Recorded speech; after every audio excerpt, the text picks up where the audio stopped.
Assalamualaikum warahmatullahi wabarakatuh. Kami dari kelompok 1 akan menjelaskan tentang keterampilan dasar laboratorium.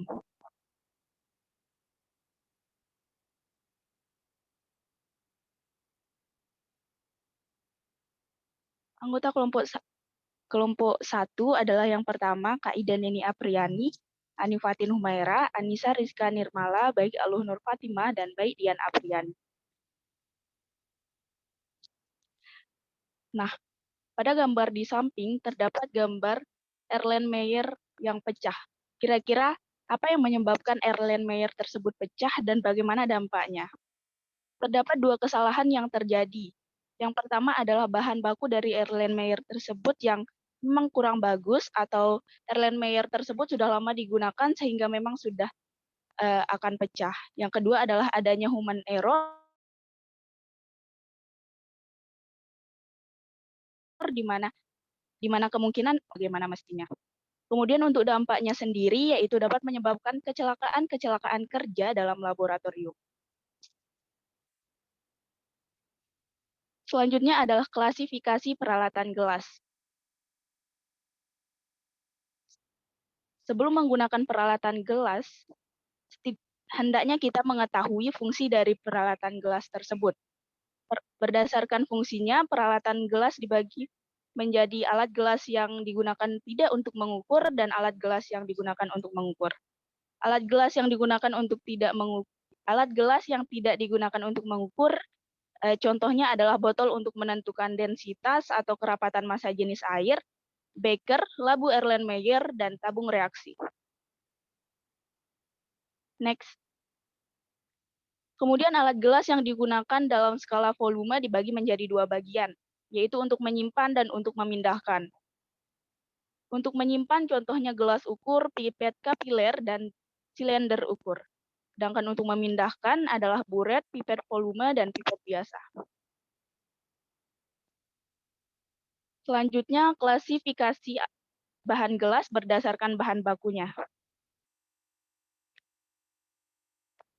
Berdasarkan hal ini, sangat penting diketahui bahan baku yang tepat untuk alat gelas yang tahan panas dan suhu yang sangat dingin. Bahan yang digunakan harus berasal dari borosilikat, di mana komposisi dari bahan borosilikat dalam kandungan silikon dioksida lebih besar dari bahan soda lime. Berikut tabel agar lebih mudah dipahami. Bisa dilihat sendiri. Kemudian selanjutnya akan dijelaskan oleh teman saya yang lain. Baik, terima kasih. Saya Ida Nini Apriani akan melanjutkan pemaparan materi mengenai pencucian alat-alat gelas. Next. Pencucian alat-alat gelas kotor terbagi menjadi dua, yaitu berdasarkan jenis residu. Untuk pencucian alat gelas berdasarkan jenis residu ini terbagi menjadi tiga. Yang pertama water soluble, yaitu contohnya larutan NaCl atau gula, yaitu pencuciannya dapat dilakukan dengan air mengalir. Kemudian yang kedua yaitu water insoluble, contohnya heksana atau kloroform. Pencuciannya dilakukan dengan metanol dan aseton, lalu kemudian dibilas dengan air mengalir. Mohon maaf sebentar.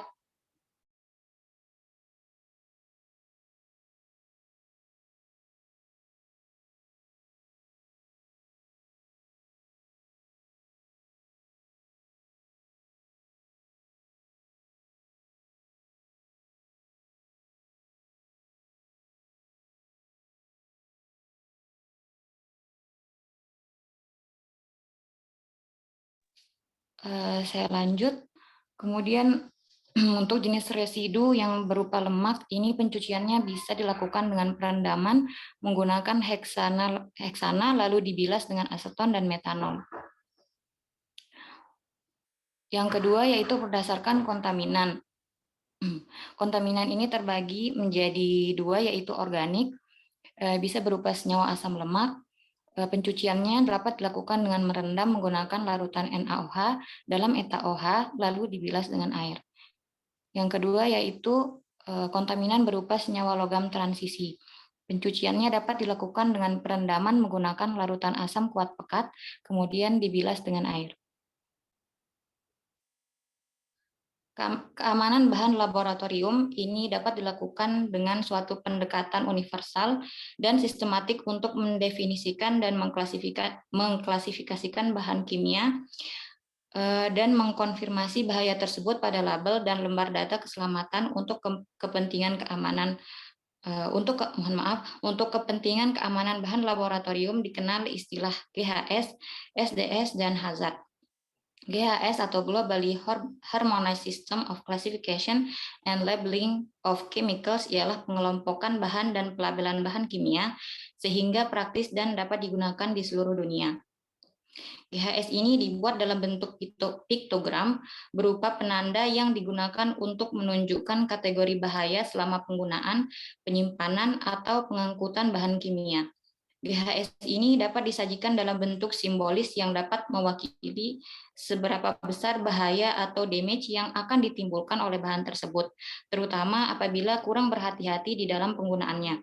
Terdapat beberapa piktogram yang umumnya digunakan seperti health hazard yang menggambarkan tentang bahaya dari bahan kimia tertentu terhadap kesehatan, lalu simbol yang menyerupai nyala api yang disebut flame untuk bahan yang mudah terbakar, exclamation mark untuk bahan yang bersifat iritan dan beracun, gas silinder yaitu bahan berupa gas bertekanan, kemudian corrosion untuk bahan yang korosif terhadap kulit dan juga dapat menyebabkan bahaya serius pada organ penglihatan.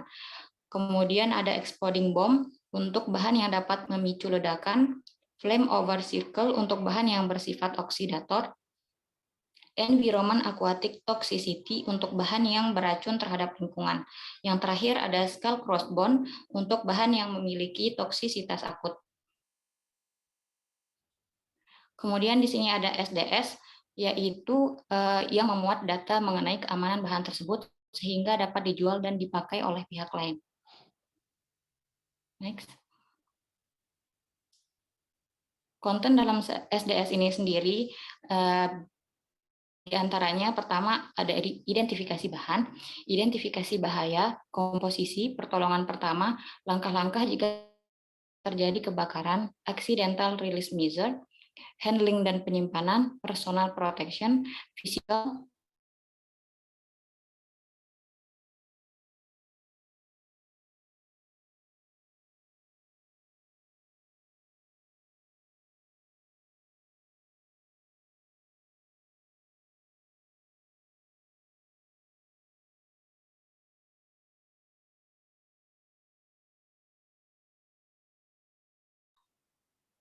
kemudian di sini dikenal hazard. Secara sederhana, hazard diartikan sebagai bahan yang memiliki potensi bahaya atau ancaman bahaya. Hazard sendiri terbagi menjadi dua, yaitu chemical hazard, yakni potensi bahaya yang diberikan oleh suatu bahan kimia tertentu. Chemical hazard ini terbagi juga menjadi dua, yaitu physico-chemical hazard dan health hazard. Untuk yang kedua yaitu ada task-related hazard, yaitu bahaya yang dapat timbul selama melakukan pekerjaan.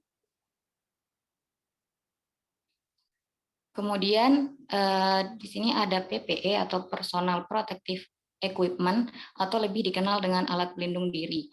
Adapun standar PPE sebagai berikut yaitu safety goggle tidak bisa digantikan dengan pre-exclusion glass, lab coat atau just lab untuk melindungi badan hingga bagian kaki, disposable gloves yang berbahan nitril dan tahan terhadap bahan kimia. Kemudian ada face mask yang diperlukan jika tidak bekerja di dalam foam hood.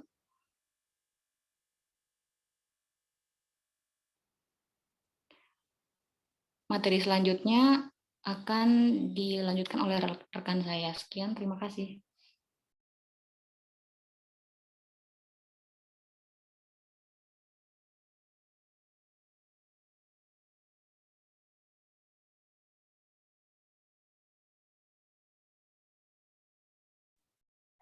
Baik, terima kasih kepada Kak Ida Neni. Selanjutnya saya akan menyampaikan materi mengenai limbah laboratorium. Bisa di next? Oke, di sini saya akan menjelaskan mengenai pengenalan limbah laboratorium. Di sini limbah laboratorium atau limbah zat kimia atau dikenal di Indonesia dengan limbah B3, bahan berbahaya dan beracun, yaitu berupa padatan, cairan, bahkan gas yang intinya sudah tidak dapat digunakan lagi dan berbahaya bagi kesehatan manusia maupun lingkungan. Limbah berbahaya baik dari segi konsentrasi, jumlah, sifat fisik maupun kimia yang berpotensi bahaya. Semua bentuk limbah jika tidak dikelola dengan baik maka akan menjadi berbahaya.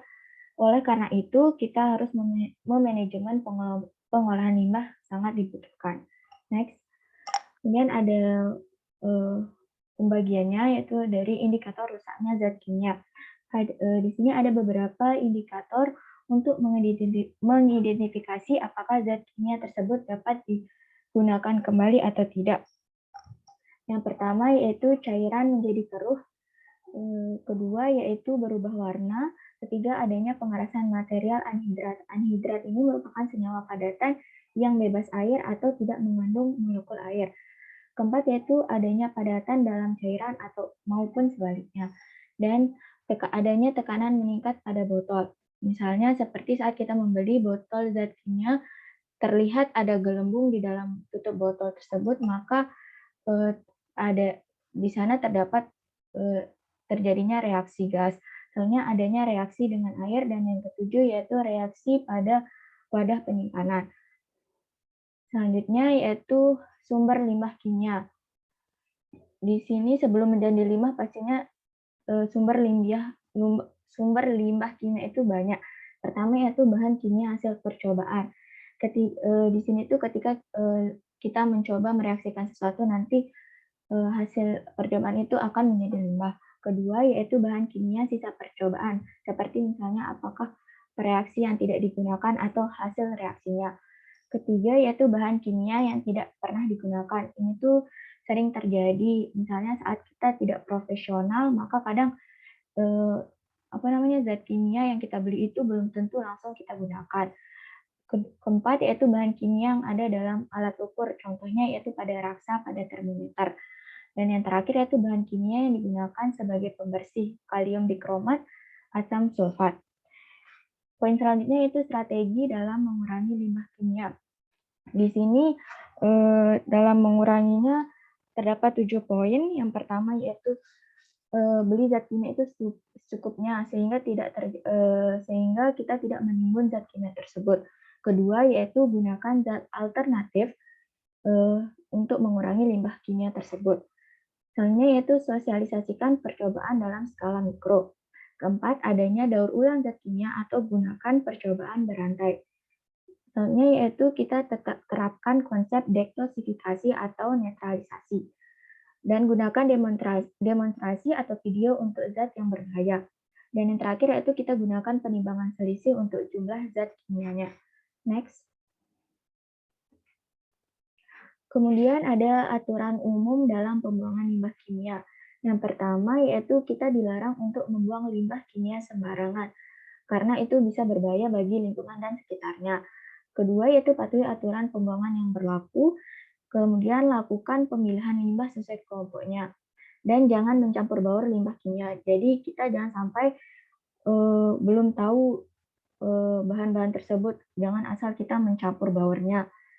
Selanjutnya ada tampung limbah yang belum diketahui cara pengelolaannya.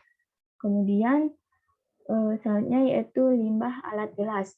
Dalam limbah alat gelas ini, seperti yang kita tahu ada zat kimia yang dijual, biasanya kemasannya ada yang botol kaca berwarna coklat. Nah, botol yang berwarna coklat itu biasanya tidak didesain untuk didaur ulang, dan botol saat digunakan kembali setelah dibersihkan atau botol tersebut langsung dibuang. Kedua, semua botol harus dikosongkan sebelum dibuang. Dan juga semua botol yang akan digunakan harus dilabeli dengan jelas. Nah, selanjutnya yaitu alat gelas yang pecah itu wajib dikumpulkan dalam wadah dan diberi label agar diketahui mana yang akan dibuang dan tidaknya. Kemudian, alat gelas yang pecah tidak digabungkan dengan limbah jarum syringe. Dan yang terakhir yaitu limbah alat gelas diperlakukan seperti limbah padat jika alat gelas tidak terkontaminasi. Misalnya adapun klasifikasi limbah yang pertama yaitu limbah mudah terbakar atau inkability. Di sini umumnya adalah cairan yang memiliki titik nyala di bawah 60 derajat Celcius. Kemudian ada limbah korosif, yaitu larutan yang memiliki pH 2 atau lebih rendah atau 12,5 atau bisa lebih tinggi. Ketiga yaitu limbah reaktif, adalah limbah yang tidak stabil dan limbah ini itu mudah meledak dan menyebabkan ledakan jika bereaksi dengan air. Keempat yaitu limbah beracun. Di sini merupakan zat kimia yang mana berpotensi bagi kesehatan dan lingkungan. Next. Kemudian ada penyimpanan limbah kimia. Di sini limbah kimia disimpan di dalam kontainer yang baik dan sesuai atau kompatibel dengan isinya. Kedua, yaitu semua kontainer atau wadah dan ruang penyimpanan harus berlabel. Jika wadah atau kontainer tidak berlabel, sudah dipastikan tidak bisa digunakan lagi. Itu akan berpotensi menjadi limbah, tetapi kita harus mengidentifikasinya terlebih dahulu. Ketiga, yaitu ruang penyimpanan limbah harus aman dan terkunci. Selanjutnya, ruangan tersebut harus memiliki ventilasi dan gunakan peralatan pelindung diri ketika bekerja dengan limbah. Sangat disarankan menggunakan gloves atau pelindung tangan saat bekerja dengan limbah tersebut. Dan jangan membiarkan limbah untuk waktu yang lama, kurang lebih 90 hari atau saat 180 sampai 270 hari. Namanya itu pilihan pembuangan. Sini ada recycling, yaitu lakukan daur ulang atau destilasi. Biasanya digunakan senyawa organik yang kira-kira masih bisa digunakan. Selanjutnya ada bakar limbah dengan pengabuan. Dan yang ketiga itu normal trash atau pembuangan normal, dan yang terakhir yaitu dirilis di atmosfer. Mungkin sekian, saya langsung saja ke pihak yang lain. Dan baik, terima kasih atas penjelasannya. Saya lanjut di sini terkait dengan prinsip pengelolaan limbah, yang dimana yang pertama meminimalisasi limbah adalah sebuah prioritas. Dan untuk meminimalkan risiko, maka pengolahannya harus sedekat mungkin dengan limbah tersebut atau proximity. Kemudian di sini ada prinsip yang dikenal dengan polluter pays principle, yaitu siapapun yang menghasilkan limbah wajib bertanggung jawab untuk pengolahannya. Dan di sini juga ada prinsip pengawasan dalam pengelolaan limbah, yaitu from cradle to grave. Kemudian peralatan pengolah limbah asam basa. Yang pertama ada control panel, tangki pengolahan, tangki preaksi, sistem pompa untuk mengalirkan dan menghomogenkan limbah. Dan untuk pengolahan limbah asam basa, yang pertama langkah-langkahnya dilakukan secara otomatis, kemudian limbah ditampung dalam bak penampungan di bawah tanah, kemudian limbah diolah dalam tangki pengolahan sebanyak 1000 liter, lalu diukur pH-nya, bila asam maka akan dinetralkan dengan basa, begitupun sebaliknya bila basa dinetralkan dengan asam. Kemudian untuk waktu pengolahannya itu berkisar antara 7 sampai 10 menit. Selanjutnya ini peralatan pengolahan limbah untuk jenis logam berat. Yang pertama ada control panel, tangki penampungan dan pengolahan, dan pengaduk mekanik. Untuk pengolahan ion logam berat, langkah-langkahnya yang pertama dilakukan secara manual, kemudian limbah ditampung dan diolah pada satu tangki, kemudian tersedia 4 macam reaksi, ada oksidator, reduktor, asam, dan basa. Untuk waktu pengolahannya bergantung pada jumlah limbah. Jika limbah semakin banyak, maka waktu pengolahannya membutuhkan waktu yang semakin lama. Kemudian endapan yang diperoleh dipisahkan dengan proses penyaringan atau filtrasi. Kemudian filtrat dialirkan ke tangki penampungan untuk dinetralkan sebelum dibuang. Kemudian kita lanjut poin selanjutnya, yaitu teknik menimbang zat padat dan mengukur volume larutan. Di sini yang pertama ada teknik menimbang zat padat. Menimbang merupakan kegiatan menentukan berat benda dengan neraca atau alat ukur berat sejenis lainnya.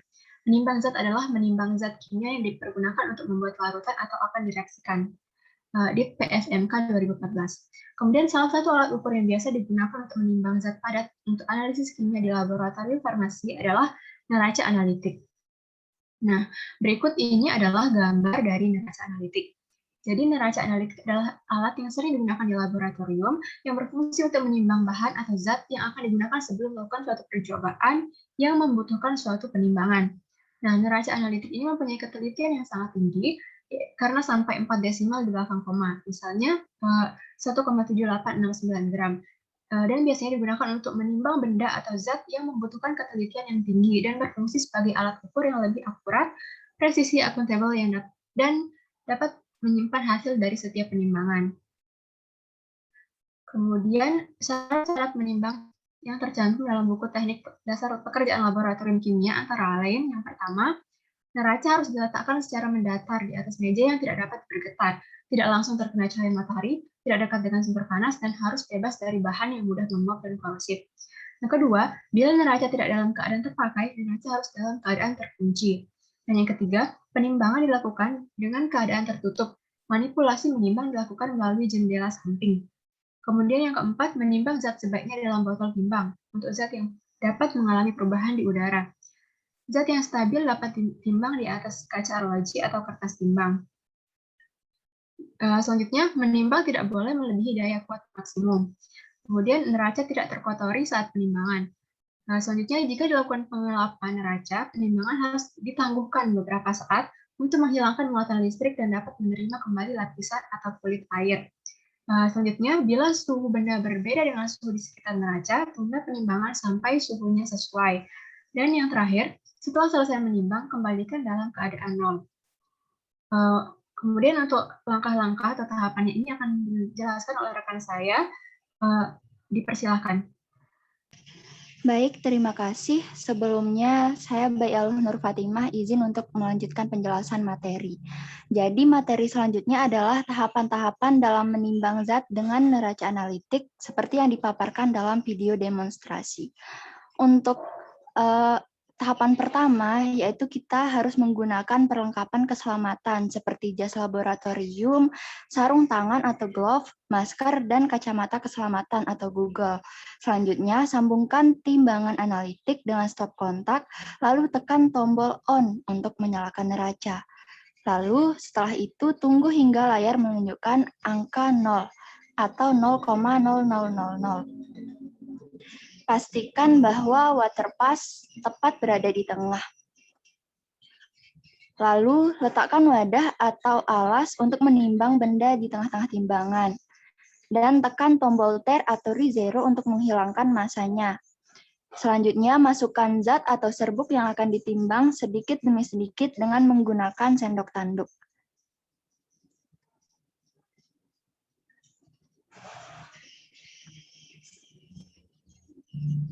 Bisa di next.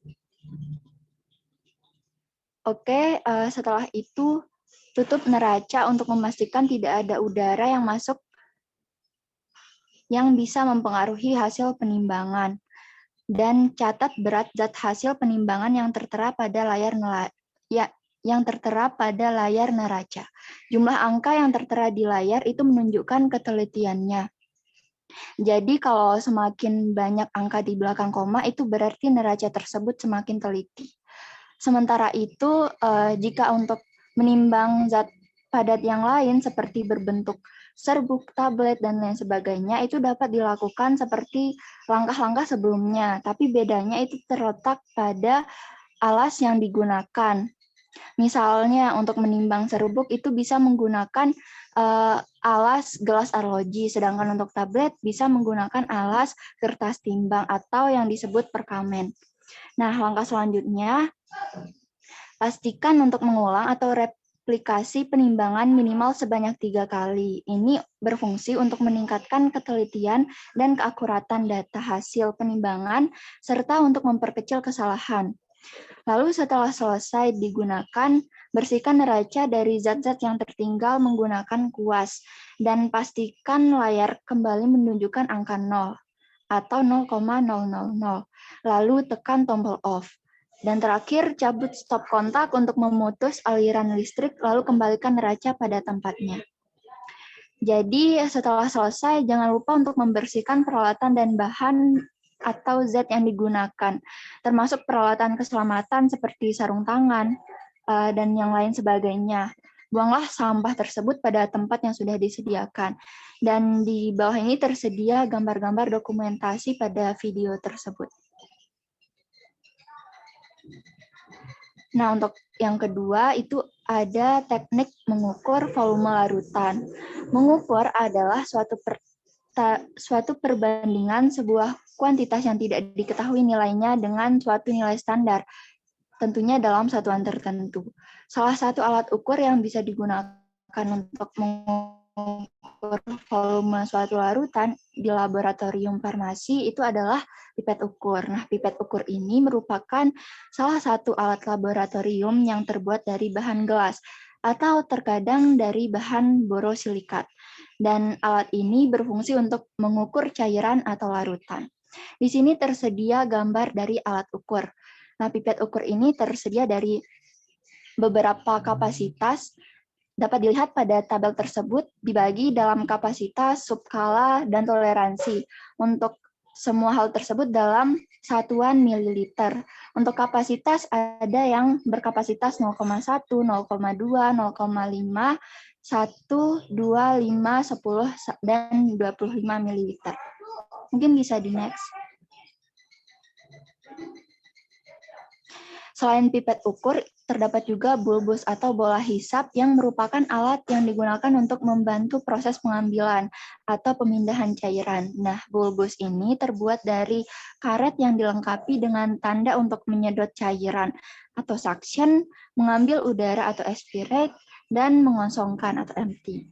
Dan alat ini biasanya juga ditambahkan pada pipet ukur untuk memudahkan pengambilan cairan dalam jumlah tertentu. Berikut gambarnya yang berwarna merah. Selanjutnya, tidak hanya alat ukur, namun alat pelindung juga berperan sangat penting. Contoh alat pelindungnya yaitu handscoon, terlihat pada gambar di sebelah kiri. Handscoon ini merupakan salah satu alat pelindung diri yang digunakan dalam laboratorium dan digunakan untuk mencegah kontak kulit dengan bahan-bahan kimia dalam percobaan. Hal-hal yang harus diperhatikan dalam mengukur volume, di antaranya yaitu selalu menggunakan pengaman laboratorium, di antaranya jas lab, masker, dan sarung tangan. Selain itu, sebelum menggunakan alat laboratorium, pastikan kebersihannya terlebih dahulu. Sebelum menggunakan bulbus, pastikan mengosongkan udara terlebih dahulu. Pegang dan pindahkan alat-alat secara hati-hati. Lakukan pengambilan sampel dengan teliti untuk menghindari kesalahan data. Setelah menggunakan alat laboratorium, pastikan alat-alat sudah bersih sebelum disimpan.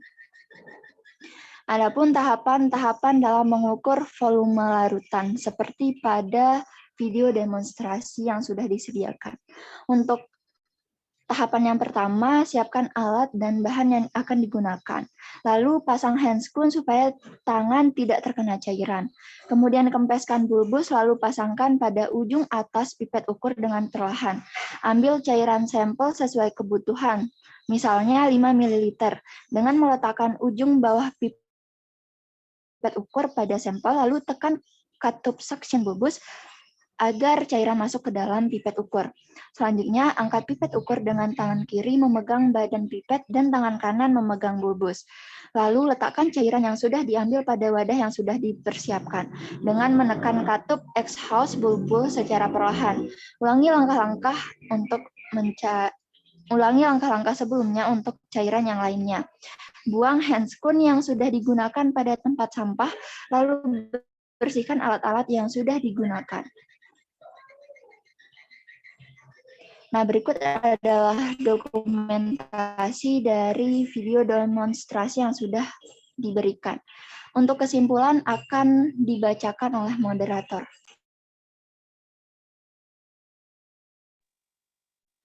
Baik, terima kasih. Kemudian kesimpulannya adalah keterampilan laboratorium adalah keterampilan dalam menggunakan alat-alat ukur, alat peraga, alat hitung, dan piranti lunak komputer, dan keterampilan melakukan investigasi hingga keterampilan dalam kegiatan akhir praktikum untuk meningkatkan pengalaman nyata di laboratorium. Next. Nah, ini adalah daftar pustaka di mana kami mendapatkan data-data yang kami sajikan pada slide ini. Sekian dari kelompok 1. Mohon maaf bila ada kekurangan. Wassalamualaikum warahmatullahi wabarakatuh.